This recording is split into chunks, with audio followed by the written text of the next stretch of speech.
Okay, so this masterclass today, I'll be talking about debating social movements, and in debates, it's often about, should a social movement do this? What should a social movement do? Is this good for the social movement? So we're going to be talking about that. But I just want to do a quick disclaimer. Firstly, that in real life, social movements are very complex. They're incredible. They're run by very dedicated people. But in this session, we're going to discuss social movements as they appear in debates. So importantly, debating is very different from the real world. A lot of times, a lot of things are simplified. Obviously, in a 5 to 7 minute speech, you can't say everything. So, that being said, the main thing here is not everything we discuss today will be representative of real social movements, but they are good ways to run arguments and debates. And secondly, if you do have knowledge of social movements of your own, feel free to integrate them into your debating arguments. So if there are things we don't cover here, obviously integrate them if you think they're good.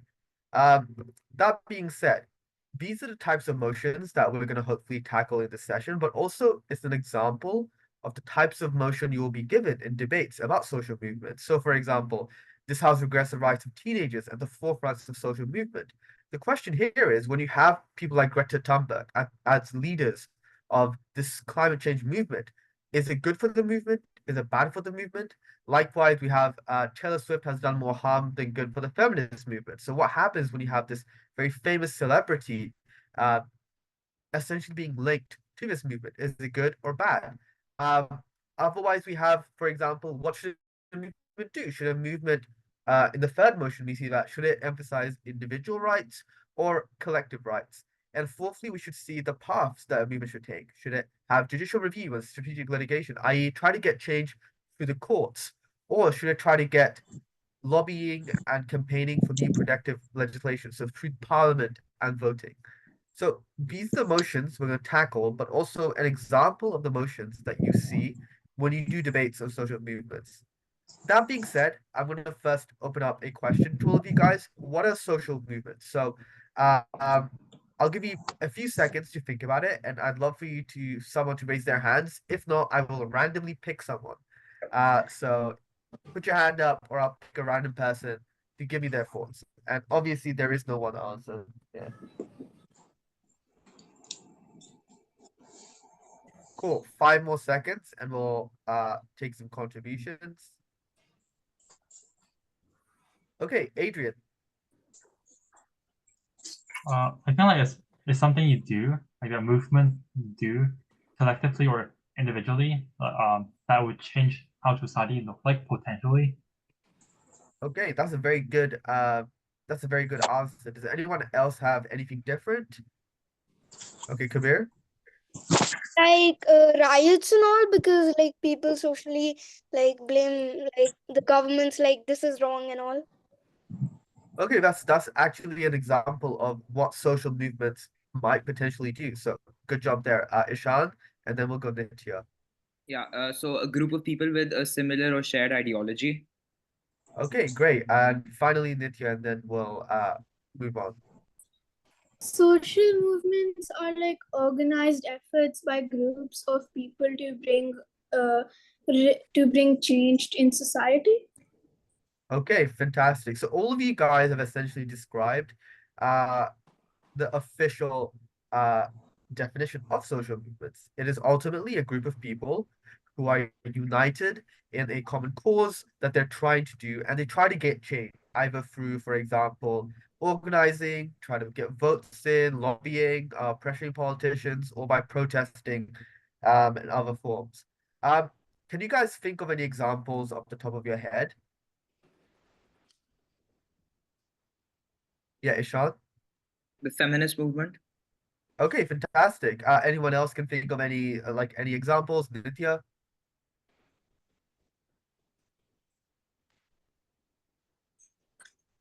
Sorry, I raised my Oh, hand by accident. no worries.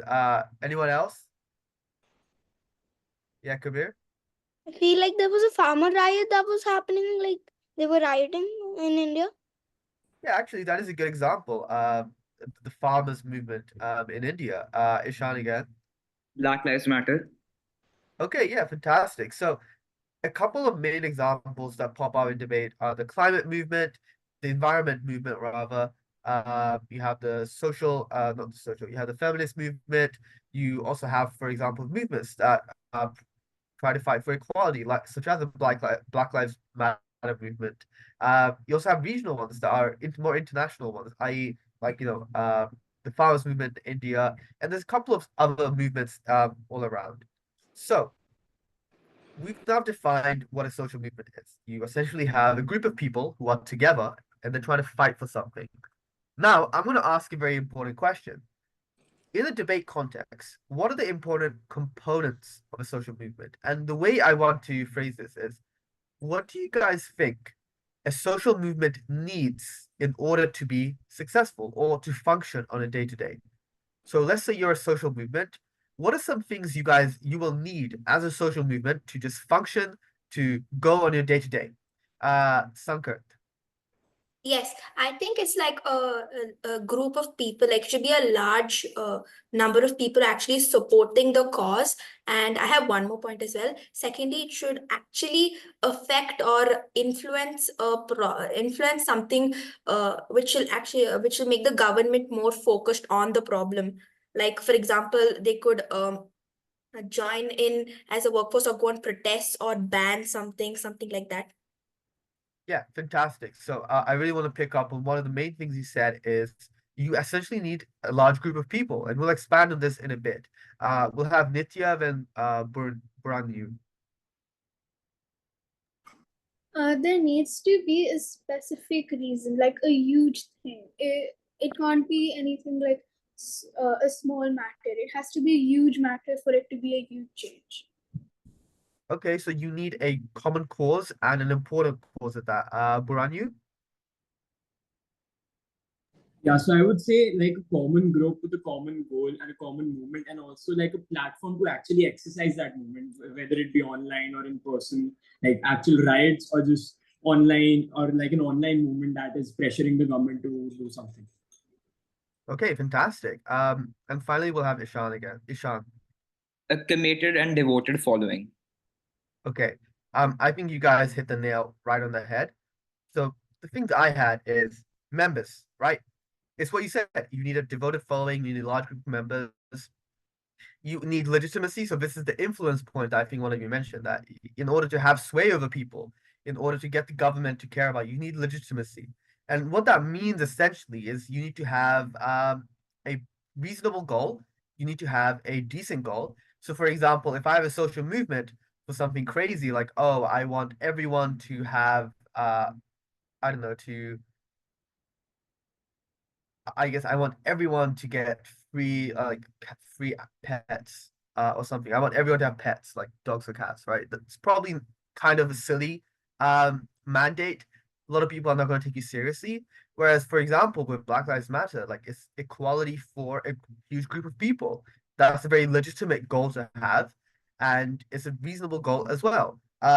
You kind of need money, and the reason you need money will expand a little bit more. But Barani, do you have a question? Or a point? Never mind, you might have been an accident. Okay, cool. So, guys, we've just spoken about why money, legitimacy, and a huge number of following is components of a social movement. Can you guys think of why these specific things are important? So, once again, I want you guys to pretend you are the leader of a social justice movement, right? You know that you need money, legitimacy, and members. Can you give me a reason why you need, for example, money, legitimacy, and members? So, uh, fantastic. Sankarf? Yes, I think we need money because if you have protesting and we have to like print banners, if like we need props for our protests, and if we have to fund any of the movements, something like that. Fantastic. Yeah, exactly. Kabir? So basically money, because if you need to make it big, you need money to advertise and all, members, so that there's more truth to that, like more people agree with that. And legitimacy, or if because there was no legitimacy, nobody would really care. Fantastic. Adrian and Ishan. Adrian? For me, like I think like for members, it's basically one of the most important competing power against the authority. So there's a bargaining power to incentivize those authorities to change. For legitimacy, I think like it's probably the most fundamentally most important thing. Because if you do not have legitimacy, the state probably have more of the incentive or less of the counter incentive to not uh, like do something harmful to citizens because uh, if you have no legitimacy, then they are basically the international community won't like pressure the state as well. But when there's legitimacy, the state will not do a lot of things that are super harmful because they're scared of other backlash. Fantastic. And Ishan? So I feel that these factors are basically interlinked. So if you don't have one, you are not going to have the other. So for example, going off on members, you need members to create actual impact to make authorities like notice you. But if you don't have legitimacy, you won't have members because no one would trust in your movement. If you don't, and then if you don't have money, you would not be able to create a high enough impact to attract those members that you need to influence the government because like you won't be able to reach many people. Okay, that is incredibly clever.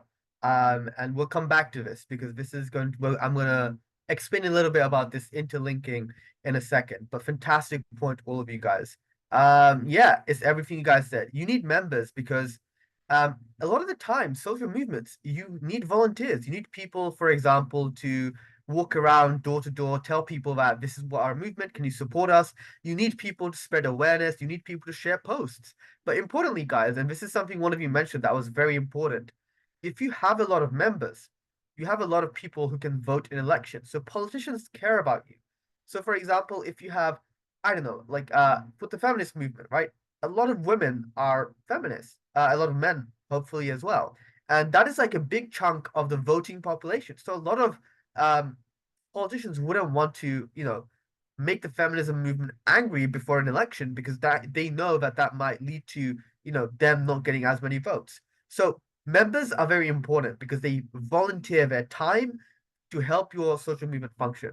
Likewise, with money, you can provide services and also like you can subsidize things such as transportation to a protest because not everyone can afford to, for example, for a protest. You can also do social media campaigns or media campaigns writ large, which one of you mentioned.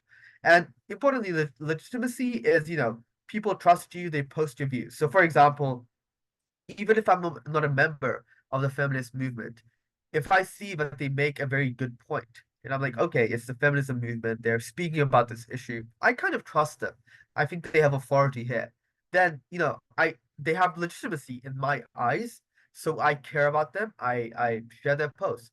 Likewise, if you have legitimacy, media will interview you. So, for example, with BLM, right, during the Black Lives Matter protests, BLM was invited because they were an official group, and they were spoken to by many media outlets. Local politicians will try to meet you.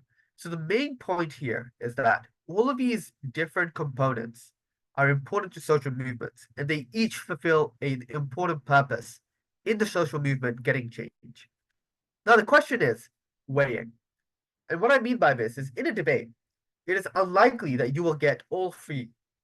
So in a motion, let's say your opposition or proposition, maybe the policy you have to support leads to more money, or maybe it leads to more members, or maybe it leads to more legitimacy. Rarely you'll be able to claim all three. The problem then is how do you weigh these? How do you say members are the most important, money is the most important, or legitimacy is the most important?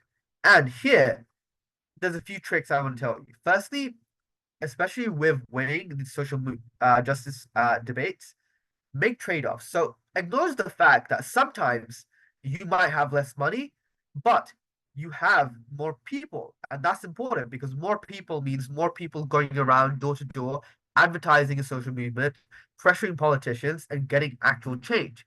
Maybe you have more, less members and less money, but you have more legitimacy. That means the media invites you when there is an issue related to your cause. And that means you get valuable airtime, so more people are exposed to you. And so even if you have less members right now, over time you get more members. So two important points I want to make here. The first is you will rarely be able to claim all three components of a social movement in a debate, because most of the times the CAs, when they make the motions, they want to make a balance for each side, right? So rarely you will get all three, but you need to therefore make trade-offs and acknowledge them. So be very clever. Be say, for example, I know we have less money on our side of the house, but we have more members, and here's why it's the most important thing in the debate. And then, importantly, prove this. Tell me why members are the most important. So, members are the most important because they do vital volunteering work, they spread awareness, and they provide leverage against politicians, right? You can do this with the other ones. So, we're going to do an exercise now. We have just learned about these three things: money, members, and legitimacy. We're gonna try to apply them to these two motions. So on the this house regrets the rise of teenagers at the forefront of social movements. What I want you guys to do is think about, if you're a proposition for this debate, which one of the three components can you claim and why, and then explain to me why that is important.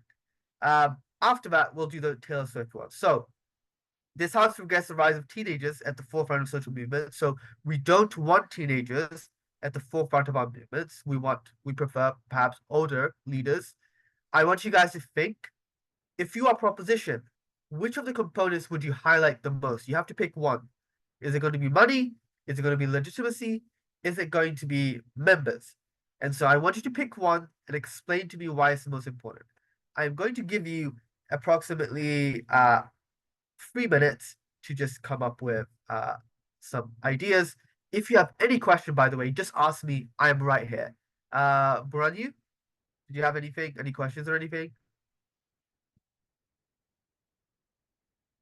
No. Okay, never mind. Also, if you guys are shy, you can also chat, like send me a question in the chat, and I'll answer that as well. So, once again, this house regrets the rise of teenagers at the forefront of social movement. So, people like Greta Thunberg. Yeah, Baranu. Yeah, I was trying to answer, and then you said there was this 3 minute limit, so I lowered my hand. Should I answer right now? Okay. Yeah, let's just give 3 minutes so everyone else has some time to think, and we'll come back.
Okay, time's up. I know that was really short.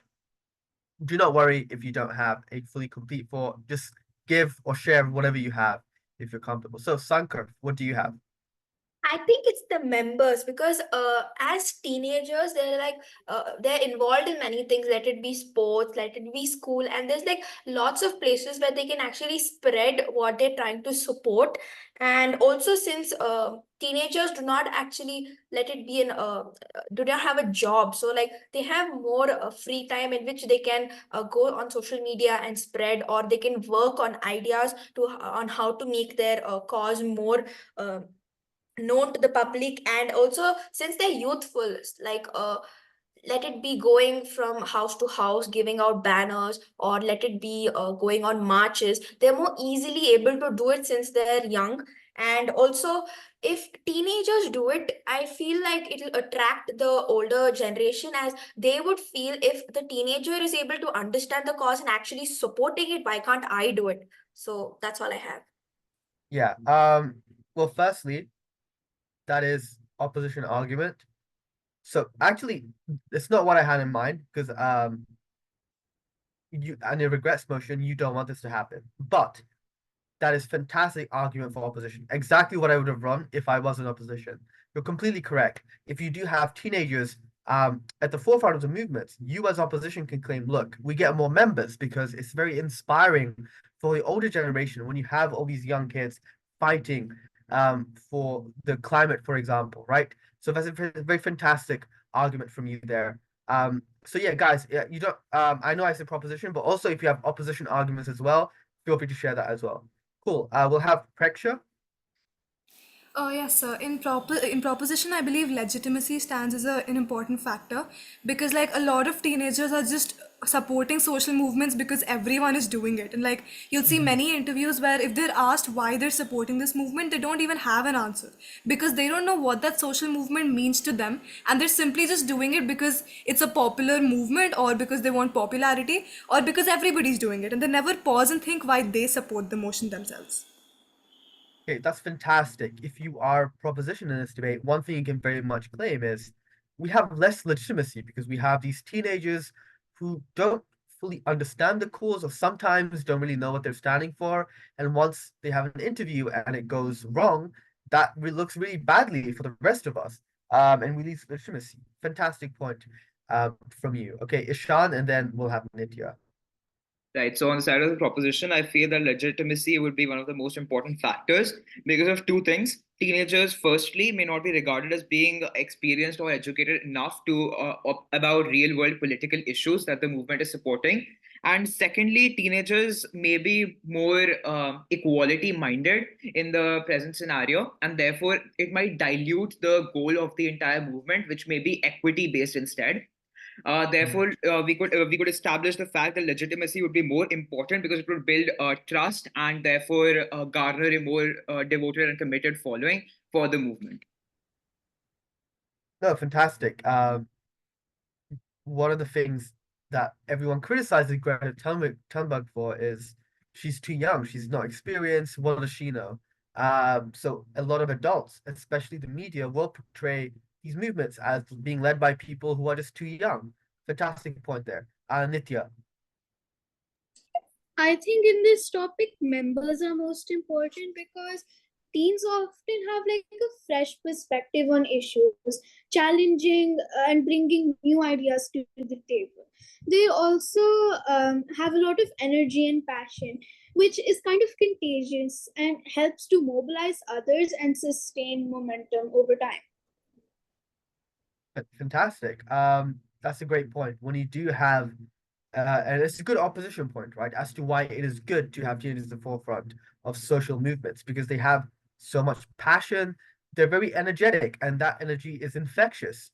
And so a lot of other younger people will now join the social movements or become somewhat interested in them, and that is very good because then you have, I guess, more people engage with it. Julio, okay, guys, that was fantastic. Yeah, guys, that was fantastic. What I'm gonna do now is we're gonna do the other motion. This house believes that Taylor Swift has done more harm than good to the feminist movement. And here, I want you guys to do the opposition. So you guys tell me why it is good that why Taylor Swift has done more good than harm. So talk about her goods. And yeah, once again, we're gonna apply the three components: money, legitimacy, and members. How has Taylor Swift done more good to the feminist movement in terms of those three components? So again, I'll give you guys 3 minutes and I'll start the timer now. And I'll be here in the background. Um, just give me a shout if you need anything. Uh, cool. Yeah. And also just type in the chat. I'll be monitoring that as well.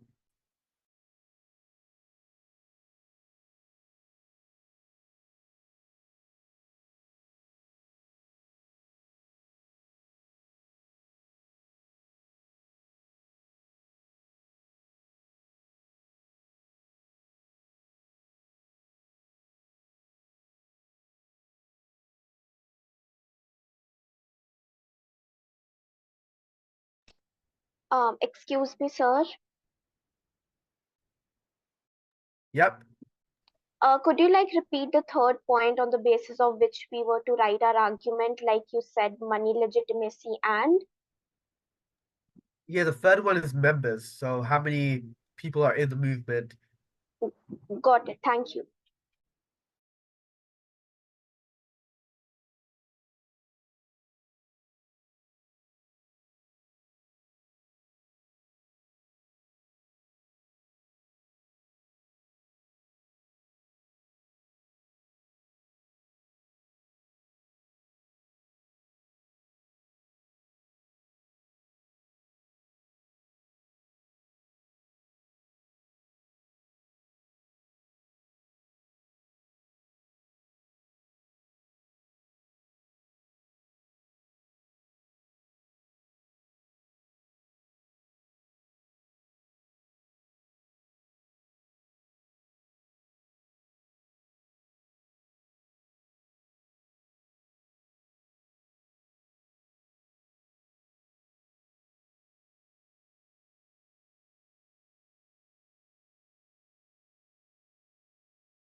Okay, guys, I'm gonna stop you there.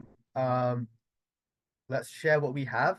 So why is Taylor Swift why has she done more good to the feminist movement than harms? Um, we'll start off with Kabir. So it's this house believes that Taylor Swift has done more harm than good. Yeah, but for this one, I want you guys to be opposition, and in opposition, you would argue why she has done more good than harm. Opposition. Oh, okay. So But if you have proposition, you can also share that. I don't mind, whatever side you have okay. got. So in proposition, it would be on legitimacy because I just found out that Taylor Swift dated singer Matty Healy, known for degrading black women on numerous occasions. But yeah, no, that's a very good example. I didn't know that I didn't think about that. That's why I was smiling because it's really cool that you caught onto that. But that's a good point, right? When you have this famous singer and she's dating these people that have said horrible things about other women, it looks bad on the entirety of the feminism movement. So very good point there Yeah. from you. Um, Ishan, then we'll have Nitya. Ishan? Right. So I feel that there are 2 points here. Firstly, about members, and secondly, about money. So about members, Taylor Swift already has a huge following, right? So she is socially very active and therefore very influential on people, and therefore this could attract a large amount of following to the movement. And secondly, about money, as Taylor Swift is already a well established personality, she has the financial resources to be able to contribute to the movement. And this would materialize in the form that the movement would be able to conduct more campaigns, more events, for example, which would in turn attract higher following. Fantastic. Like Taylor Swift's following is giant, it's gigantic, right? And if you are able to get some of those people into the feminism movement, that will be such a benefit to the movement. Great point there. Yeah, Nitya? I think legitimacy is the most important because Taylor Swift has openly discussed her own experiences with gender inequality. For example, she when she won the Woman of the Year award, she gave a very motivational speech, which is still motivating women to this day. Also, Taylor Swift's public legal battle against sexual harassment showed her commitment to fighting gender-based injustice.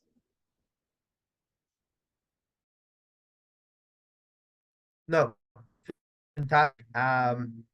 She has openly fought a lot of these issues that are relevant to the feminism movement. So very good there. Adrian.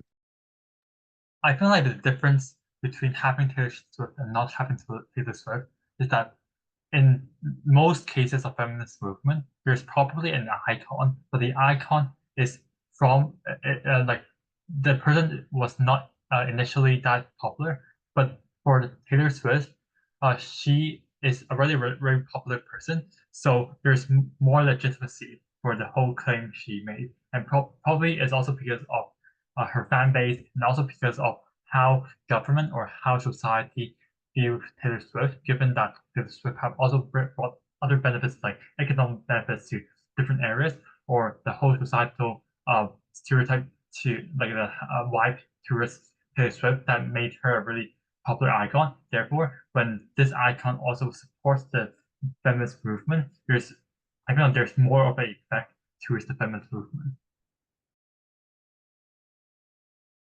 Yeah, no, great. Like, she's already a superstar, and if she's now supporting the feminism movement, it just demonstrates that she does care about the cause because she already has a stardom and her fame, so she doesn't need this to get additional fame. Very good point there. Good job. Um, the main thing we've done so far is we've understood that there are three components for a social movement to function on a day-to-day. You need members, you need money, and you need legitimacy. And you need low-key all of them.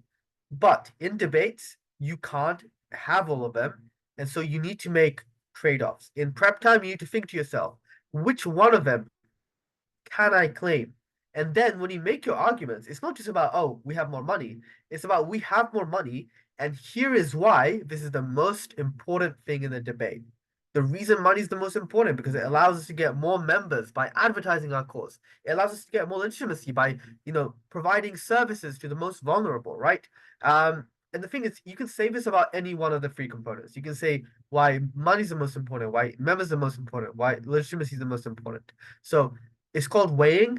I'm sure you guys know how to do it, but remember, it is very crucial in social movement debates. Now we're going to focus on another important part, that is stakeholders. And here, I'm going to ask you guys this question directly, actually. What are some important stakeholders in social movement motion? So you are a social movement trying to make change in society. What are some important stakeholders that you interact with? And so by stakeholders, I mean like groups of people. And actually, I'll give you one of them. One of them, actually, no, we'll take, yeah, so Niyati. Yes, so first of all, it's obviously the group of people which is being affected, and secondly, it's the person who's perpetuating the social movement. Okay, that's Like that's these pretty are good, yeah. essentially the two important stakeholders. There can be other factors as well. Okay, fair. Sankath? Yeah, I think it's like NGOs, or even if the government has certain organizations which actually listen to the problem. I think those are very important as they add a lot of it adds to the point of legitimacy as is becoming more known to the people. Okay, fair enough. Ishan? Politicians maybe, because that is the only way you can create but actual impact. Okay, fair. Kamya? Yes, sir. I would include that in this question. Activists are more important, and the media is really very important because media will try to pass this whatever topic is there, whatever about what they are going to discuss in a social movement, what is their main cause. But that is why they are they are just creating this movement. And affected people I would include, because affected people are the main people who can explain it more, that yeah, this problem is creating, so let us create a social movement and let us fight for this so that we can gain something, according to me, sir. That's all. Hey, fair enough. Fantastic. Navya? Yeah, so I think it's basically the people who support that particular social movement, the ones who work towards that cause, and then the people who do not support it or are against it, and basically the society at large, which is comprised of these two distinctions. Okay, fantastic. Does anyone have anything else that is different? If you have something that's already been said, don't worry. You can like contribute another time. Just because I'm conscious about our time running out. Branu, and then we'll have Nitya if you have anything. For me, I think the most important stakeholders are the people who actually fund the social movement, because the funders are, if there's no funding, there's no social movement. For a lot of social movements, people actually have to quit their jobs, stay at home, and participate in these motions actively, and they don't get any money. So if you don't have a backer or a funder in your social movement, your social movement isn't going to work, and it's just going to collapse on its own two feet. That's a very good point. Nitya? I think it's ordinary people who support the cause by participating in these events, signing petitions, and everything. Also, academics and researchers. Scholars and researchers can provide evidence based support for the movement's claim, conduct studies, and highlight issues regarding the movement. Okay, you guys are fantastic. You guys have mentioned a lot of people that I didn't think about, such as donors, scholars, but the main ones I had, and obviously the ones you guys have mentioned is also important, and you can mention it in your debates. Perfectly fine. But the main basic ones I had are politicians, media, and average voter. I'm going to quickly go through why each is important. So in terms of politician, right? Politicians care about voters. So if you have enough members in a social group, they'll care about you. Politicians don't want to be associated with extreme movements, right? So, for example, if your movement, social movement, is kind of radical and too extreme, they'll be worried about associating with you because they won't think, oh, people going to care about me. I mean, our voters going to like me that I'm associating with you. And there is a difference between local and national politicians. But the reason politicians are important is that they help you get change. You need politicians to, for example, support you in terms of giving you funding, because sometimes the government can give you funding, or they support you in terms of passing through legislation, or by making sure that certain injustices are not carried out, by helping you, putting you in touch with the police or something. The crucial point I want to make here is a lot of the times in debates, when you say, "Oh, we need to work with politicians," the other team will go, "Well, no one wants to work with you. Like, it's very difficult to get national level change." But here's the thing: you can also talk about local politicians. So your local mayor, your local councillor. These people also have authority and power to make change in your local area, and you can get that change done as a social movement by working with the stakeholder. So this is our first stakeholder, a politician who has the ability to get legislative change, so change through political systems, like passing new laws or making sure that the existing laws are being enforced, and they care about two things, or maybe some other things, but they care about the social movement having a lot of members, and they care about the social movement having legitimacy, i.e., not being extreme.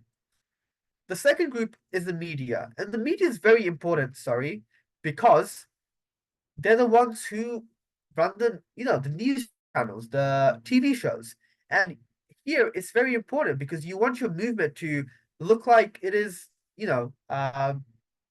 it's not radical, it's not extreme, it's reasonable. You want your social movement to be portrayed by the media in a good light. So this is a very powerful stakeholder, because if the media paints you very badly as a very radical group, then a lot of ordinary people will not like you. And this brings up to the average voter. Like, these are people who may not be the part of the movement, but there are people who go out and vote. And if you are a social movement, if you are able to convince them to vote for you, to vote in support of you, these people can make a huge difference, because often they're spoken about as being the swing voter, because like in a lot of areas, like people will vote for example, the Democrats or the Republicans.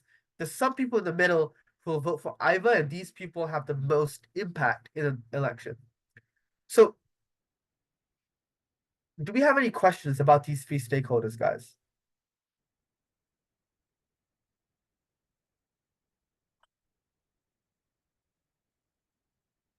No? Okay, fair enough. Just to summarize, the three stakeholders we speak about. Number one, the politician, the people with the capacity to make change in parliament, in terms of laws. The media, who has the power to portray a social movement in a positive or negative or neutral light. And then we have the average voter, people who kind of are not really in the movement, but who are willing to be convinced by a movement if it's persuasive. Now that we've got our stakeholders, once again, let's try to apply these stakeholders to these motions. So, this house regrets the emphasis of individual rights by social justice movements for collective rights. This is pretty tricky, but what it essentially means is that you, as the environmental movement, would say, "Oh, it's not your fault that you're using plastic straws that the environment is dying. We all need to work together to prevent things."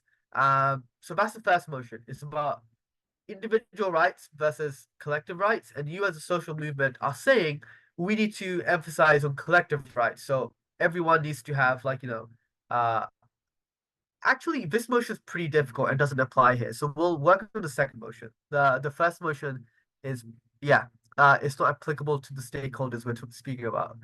So we're going to do the this house believes motion. So this house believes social movement should use judicial review and strategic litigation as a means of garnering legislative change at the expense of lobbying and campaigning for new protective legislation. So what this means, guys, is you're going to work. You as a social movement should work with the Supreme Court to get social change versus trying to get change through the courts, through like Parliament.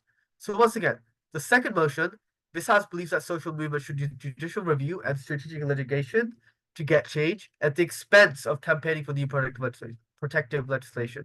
So you as a social movement care more about spending money and time on getting the Supreme Court or the courts to make change versus getting politicians to pass new laws. I'll give you guys around 3 minutes.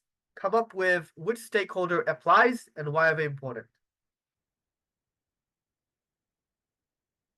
Yep, I've just set the timer, and please, if you have any questions, So just are let me we the know. proposition or the opposition here? You can be both. You can be both. But I would recommend being proposition for this one. Got it.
Adrian, I see your question. We'll try to answer this at the end. But that's a very interesting motion, and we'll definitely try to look at that at the end of the session.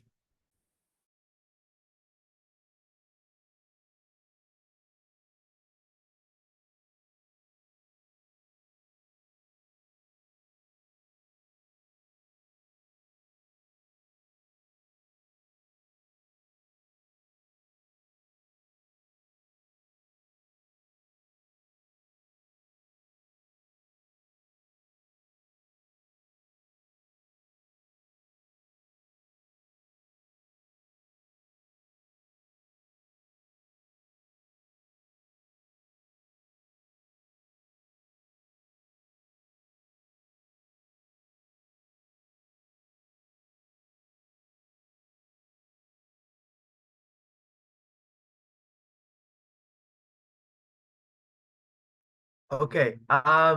Firstly, let's discuss. Secondly, don't worry at all. If you don't get the motion, guys. I have been a little bit mean to you guys because these are all university debate motions. The reason I put it here is because I think it's very tough, obviously. But if you are able to get even a little bit of an understanding of these motions, it should make the ones you get at the schools level far easier. So if you haven't understood the motions at all, do not worry. My fault. I want to challenge you guys by giving you motions from university tournaments. But do not worry, we will discuss them and we'll go through them. So before we open discussion, this motion is essentially about what type of change can you as a social movement get? Can you get change by, for example, campaigning, or lobbying and campaigning for new legislation, i.e., trying to get politicians to pass new laws? Or is it more likely that you get change by judicial review and strategic litigation, which is essentially you trying to use your constitution to fight for change? So, for example, in the US, the constitution is like everyone is equal. So, a lot of people, especially during the civil rights era, fought in the court saying, look, if the constitution says everyone has equal rights, why are we as black people, for example, not getting equal rights? And it was faster and more, more successful for a lot of people to fight through the courts versus trying to get politicians to pass new policies. So that's essentially the breakdown of what this motion means, because I know some of you are confused by that. But if you do have a point on government, which applies to our stakeholders, please let me know. So Sankarf, what do you have? Yes, I feel it's the politicians which will actually help because as a politician, you have the ability to spread the message quicker through the government, and it can actually reach higher authority faster. And also, because as a politician, you can spread your message to other members as well, and you can create a like a number of members who would actually support your cause, and you'd also get a lot of legal help on your side. Let it be like trying to get in touch with lawyers or something like that. Fantastic. So politicians are a very important stakeholder here, and you can speak about how they could perhaps help you with judicial review and strategic litigation. You can also speak about how don't often care about social movements, and therefore it's useless to campaign for new protective legislation, and therefore you should spend more time through the courts. So that is two ways to approach this. You can either say politicians care, in which case is great, but or you can say they don't care. Does anyone have the other two stakeholders? So put your hand up if you have the other two stakeholders besides politicians. So average voter or media. Okay, Preksha. So I believe media and average voters, both of them have like important value here because one, they're both interrelated. Because if the media portrays something in a positive light, the average voter would support it, and vice versa. So right now, if the media is portraying this entire cause in a positive light of using judicial review and strategic litigation for suppose a specific movement, then it is going to be good because the average voters would think that it's a good thing. And the thing is that if the government believes that the majority of the public and the average voters are not satisfied by something, then they won't let a judgment regarding a motion be passed. Which is why if media portrays them in a good light and the average voters are satisfied with it, there's a higher chance that judicial review being used would be more successful. Okay, fantastic. Adrian. I got one about members and one about the legal structure, like lawyers or something like that. So for for members, I think like it really depends on whether the majority of people are progressive or not progressive. For example, if you mentioned about Korea, probably a lot of people are rather sexist or conservative. But if you're referring to the US, probably there are more people who are progressive, and therefore the success is higher. And for why I mentioned lawyer, it's not really lawyer, but I think like it's people who work in the legal structure. So if people or governance, if people who work in the government or legal structure are effective, then it's more likely that going through the judicial review is easier and is probably effective. But if you go through, if they are not effective and they're probably corrupt, then it's not going to be effective. And it also depends on whether they are biased or not. If they have internalized, I mean, if they have bias against those people in social movement, then of course it's not going to work anyway. Okay, fantastic. Cool, guys. We're running out of time, so unfortunately, I'm gonna try to move on. But very good points from all of you. You guys mentioned that some of the important stakeholders here are politicians, because you can say, for example, that politicians, they don't really care. So it's very difficult and it's a waste of time trying to lobby and campaign for legislation. You can speak out the media and say, look, the media is probably going to portray you positively if you try to do it through the courts, because then you're trying to, still abide by the laws and regulations. And you can also talk about the average voter. You can say, look, the average voter cares more about other issues when they go to vote. So it's probably useless trying to lobby them. So all of these show that in social movement debates, you have various actors. And like Adrian said, you have to characterize them. So sometimes the average voter is more progressive. Sometimes they are not. It depends on the country. Sometimes politicians care. Sometimes they don't. Once again, depends on the country. If you're in the US, the media is very polarized. You have Fox News. Whereas in the UK, the media is less polarized and a little bit more balanced, right? So all of these things you can characterize, and how you characterize will affect your chances of success in a motion or round. Cool. The final thing we do is we speak about the goals of a social movement. And broadly speaking, there are three goals you have as a social movement. The first is a protection of members. And what I mean by this is, if you are the feminist movement, a lot of feminist movements have charities or shelters for women who are being abused by their husbands, for example, right? Likewise, a lot of LGBTQ movements have like shelters or support for people like LGBTQ people who are avoiding persecution. So a lot of movements actually have charities or protections for their members. Secondly, policy change. Whether on a local level, you as the environment movement, you might try to get your local school to change their school bus to an electric bus.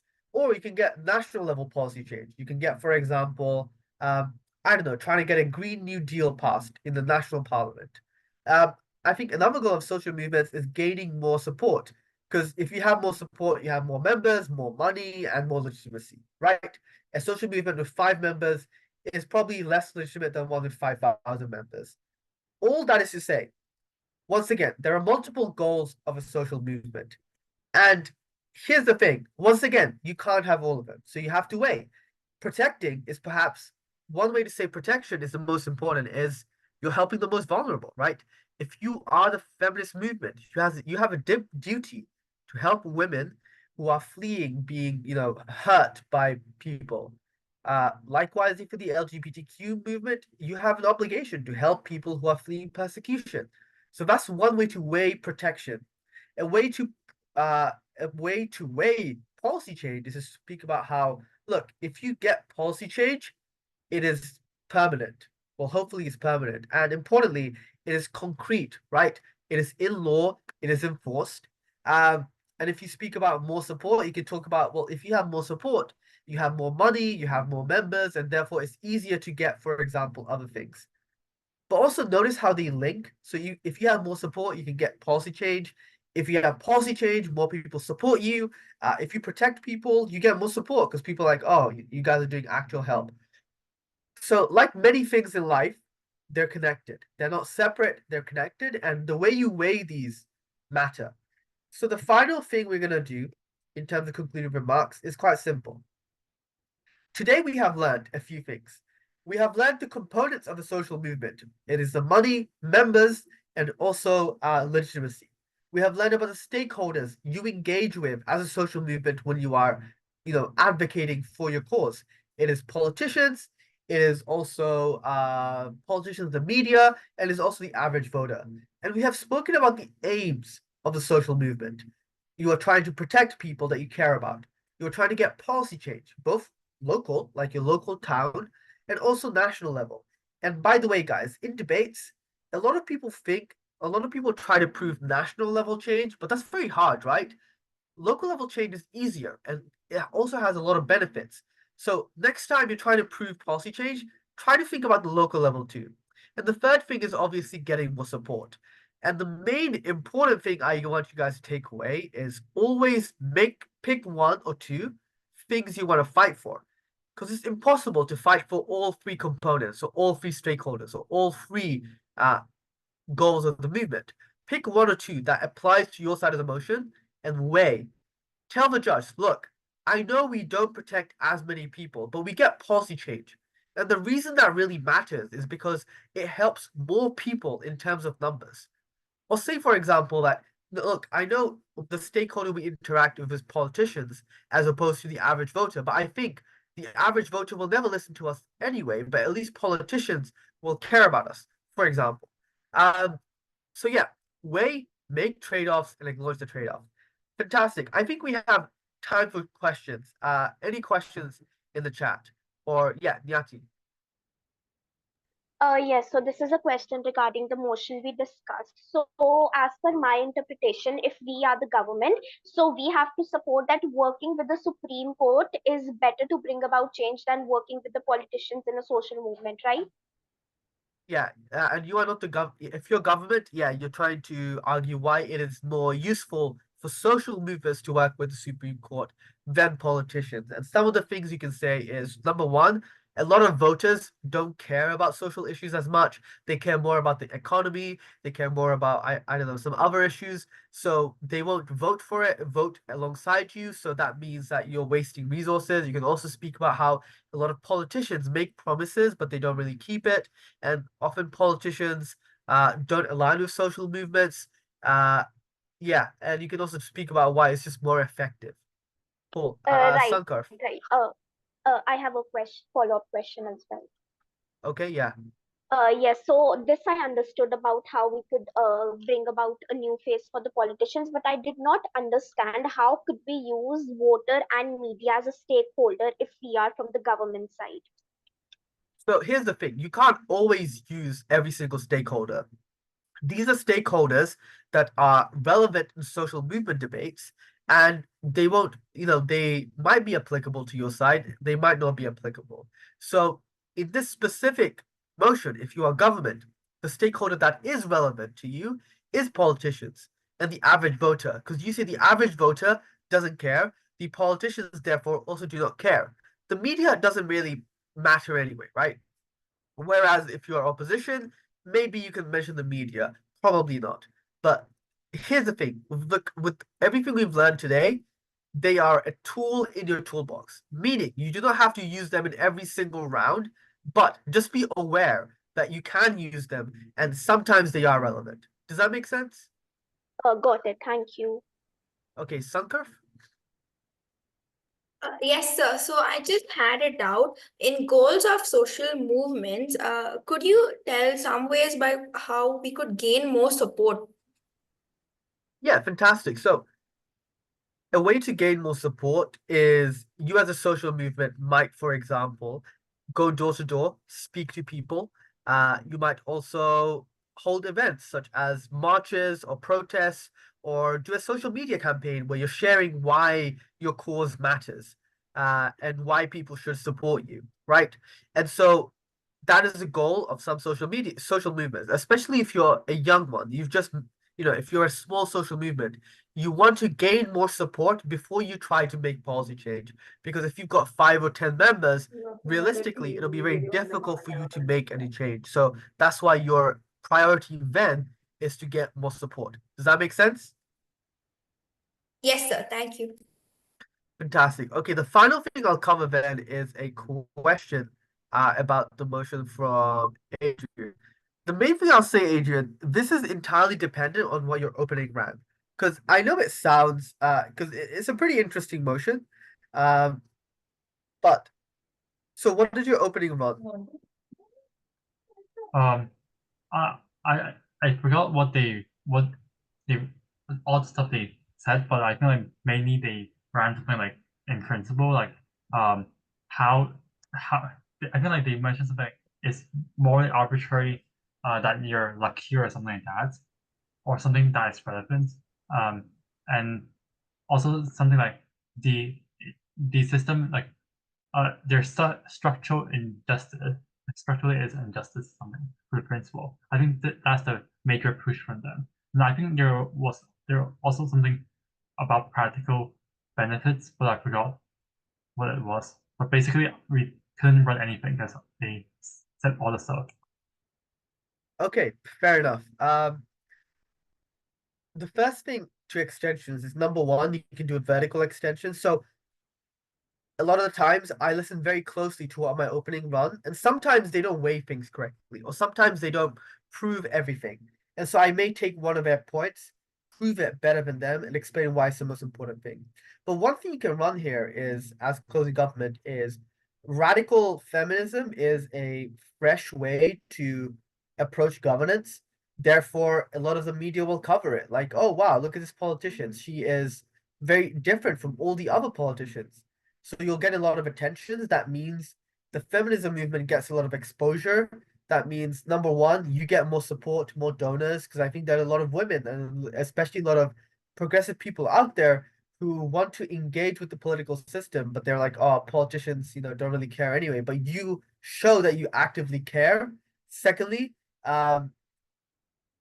because the media covers you so much, you get more support. That's helpful because you get more votes next time, you get more people donating to your campaign, you get more people pressuring other politicians. So that's something you can run. But to be honest with you, it's entirely round dependent. When you're in CG, you have two goals. Number one, what did opposition say? And you respond to them. But more importantly, what did opening government say? Because your case will depend entirely upon opening government. So that is why I can't be as much of a help because I don't fully know what opening government ran. But that is one way you approach it. Think outside the box. Like, what does it actually mean to, have this radical feminist governance, right? What are you going to do as a politicians in parliament? And is that a good thing? Is that a bad thing? And I think you can argue for why that would be a good thing, why that would be a fresh approach to governance. Okay, guys, fantastic. This has been great. If you have any questions, please pass it on to the organizer, and they can probably ask me as well. If you have any more questions right now, I can answer it. Adrian? I got a question, yeah. For CE, I tried to run something about principal reparation. So essentially what I said is like, in the motion, like for the coin radical feminism, they mentioned about like pay gap and gender roles, right? So I mentioned about like how there are like education, like schooling, and then the role, like job opportunity, how is it basically it still affects a lot of people. And number three, about dignity, how when there's gender quota for jobs or quotas for other stuff, maybe it helps people to climb up the ladder, but in terms of dignity, like it harms them because people think that you didn't get a job because of your honor and something like that. So I try to run that and explain that what is happening right now does not help them entirely, and probably if you do this and give them the right to fair opportunity and right to something else, you fulfill the principle of reparation. And then what the judge said is that this is a politician. You didn't explain. It's unclear why the politician harmed them at first place. But I felt like the politician is part of the government, right? It's a government responsibility, or government harm those people. So therefore, the politician are as part of the government, as a part of the government, to have the principal obligation to. Yeah, I get that. So the main thing I would say is, now that I think about it, it is an active motion, right? In an active motion, you want to care, you need to ask yourself, what is the incentive of this actor? So if I say this house's Adrian would play football tomorrow, right? Maybe tomorrow you have an exam, and you as Adrian care about that exam because it's very important to your grades. So maybe then opposition could say, no, you don't do that because Adrian has an exam and he really wants to do well in this exam. Whereas if I said this house's Afzal wants to play football tomorrow, I'm on break right now. I don't have any university, and I really like football. So can you see how arguments are dependent on the actor? So I think your judge is right. You need to explain to me why a politician, an average politician, cares about this. And so that's the argument you run is very good in this house believes that motion, right? Where we're talking about general principles. But this is an actor motion where the main and important thing is speaking about, for example, what the incentive actor is. And I'm going to give you a final example. So let's say this house, as Donald Trump, would, support immigrants, right? We can all agree that immigrants are vulnerable. They deserve a lot of help. And principally speaking, it's a great thing to help them. But in an actor motion, you need to talk about the incentives. And you know that, for example, Donald Trump, he is a Republican politician. So a lot of his supporters vote for him because he is tough against immigrants. Secondly, he himself personally has historically been very harsh on immigrants. So in that specific debate, it is the opposite argument that is more successful because it is in line with the actor who is Donald Trump. Whereas in a general, this house believes that motion, we would 100% run. Actually, we need to help immigrants because they're vulnerable people who are just trying to find, help and opportunity. So does that make sense? I think your argument was very good in a general motion, but in an actor motion, you need to explicitly tell me that, look, there is this reparative duty, but more importantly, here is why this politician cares about that.